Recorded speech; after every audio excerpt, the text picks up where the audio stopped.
வணக்கம் தமிழ்நாடு மக்களே. அப்புறமா ஸ்பெஷல் வணக்கம் வந்து தூத்துக்குடி மக்களுக்கும் தான்.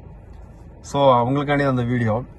நேற்று வந்து தூத்துக்குடியில் வந்து மிஸ்டர் ஸ்ரீநாத் எம்எல்ஏ மீன்வளத்துறை அமைச்சர் அவங்க வந்து ஒரு சம்பவம் பண்ணிக்கிறாங்க.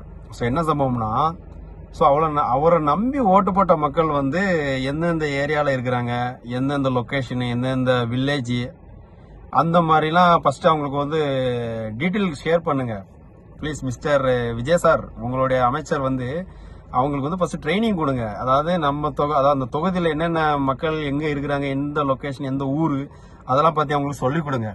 சரிங்களா? ஃபர்ஸ்ட் உங்களுக்கே தெரியாது, அது நெக்ஸ்ட். ஓகேங்களா? ஸோ அந்த மாதிரிலாம் லிஸ்ட் எடுத்து வச்சுக்கோங்க, பேப்பரில் எழுதி வச்சுக்கோங்க. அப்போ தான் தெரியும். ஏன்னா மக்கள் வந்து ஓட்டு போட்டுக்கிறாங்க. மக்கள் வந்து ஏதோ போட்டாங்கன்னு வச்சுக்கோங்க ஓட்டு, அவருக்கே தெரில எந்தெந்த லொக்கேஷன் சொல்லிட்டு. ஸோ நேற்று வந்து திருச்செந்தூரில் போயிட்டு, திருச்செந்தூர் தொகுதி பக்கத்தில் போயிட்டு நன்றி சொல்லிக்கிறாப்புல. ஸோ அவருடைய தொகுதி வந்து அங்கே வராது. ஸோ திருச்செந்தூரில் வந்து அனிதா ராதாகிருஷ்ணன் டிஎம்கே எம்எல்ஏ அவருடைய தொகுதியில் போயிட்டு நன்றி சொல்லிக்கிறாப்புல. ஸோ அப்போ இந்த மாதிரி யாராச்சும் மினிஸ்டர் இருப்பாங்களா? நீங்களே சொல்லுங்க. என்ன சொல்றது, இதான் மாற்றமா இல்லை ஏமாற்றமான்னு தெரியல.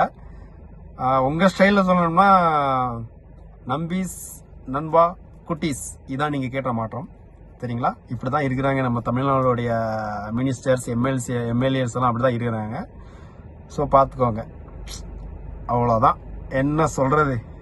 இன்னும் இந்த மாதிரி கண்டென்ட் நம்மளாம் கண்டென்ட்டை தேடி போக வேண்டாம். அவங்களே கண்டென்ட் நம்மளுக்கு கொடுப்பாங்க, நம்ம போட்டு தெரிவிக்க விட வேண்டியதான். தேங்க்யூ, பாய்.